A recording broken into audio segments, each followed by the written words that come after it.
Hi, in this interesting video, I will tell you how to make a boring lecture exciting.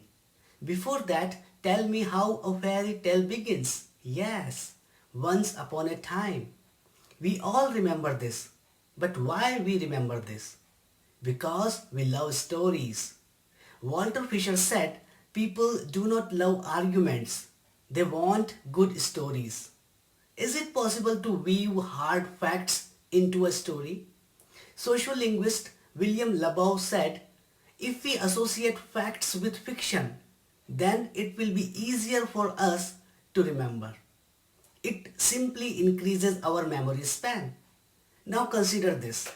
You want to teach plot structure to your students, and the text is Pride and Prejudice.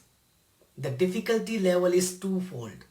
Plot structure is a theoretical thing, and Pride and Prejudice is a classic novel. So the bottom line is that we are in hot water. If we deal with the theory of plot structure, the lecture will become boring. And Pride and Prejudice is also not an easy text. So what is the solution? I will tell you a method through which you can not only make your boring lecture interesting, but also the entire teaching learning process more fruitful and rewarding. Can we convert Pride and Prejudice into a fairy tale? I have tried it with some modifications. So here comes the modified story. Once upon a time there was a couple. They had two daughters and none of them were married. Two wealthy bachelors arrived in town. One fell in love with the elder daughter, whereas second friend found the younger one tolerable. The pride of the younger got hurt with the second friend's prejudiced behavior. Eventually, the second friend proposed the younger daughter, but she rejected him. He did not lose hope and wrote an apology. The younger daughter reconsidered the proposal and realized that he was not a bad guy. This time, she accepted him, and they all lived happily ever after. Since our focus is to teach the plot structure, we have kept our story to the bare minimum. So what is our general understanding about a story? A story has a starting and a finish. Some characters are introduced, action complicates, conflict arises and is finally resolved. And the result and the moral of the story. So we have some technical terms for this.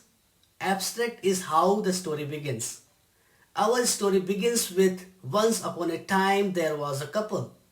So this is our abstract.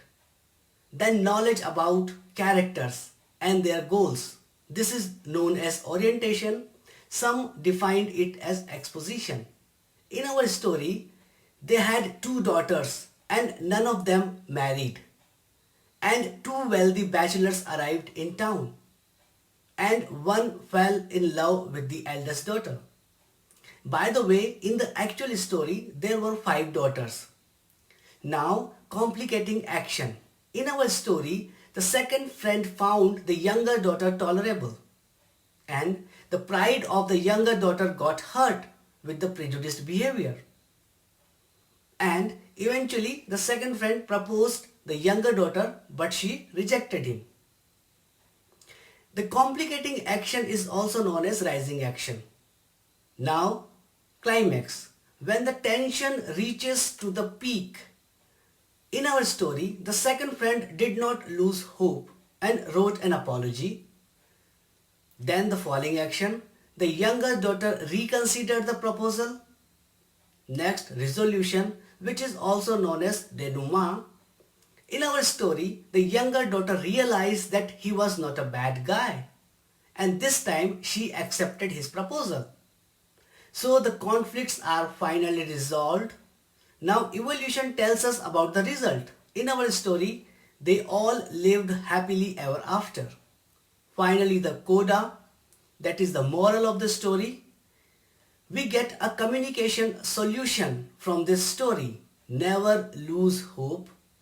And communication clears doubts and provides better solution. So this is how we teach complex things easily. We will discuss other such concepts in the next video. Thank you for watching.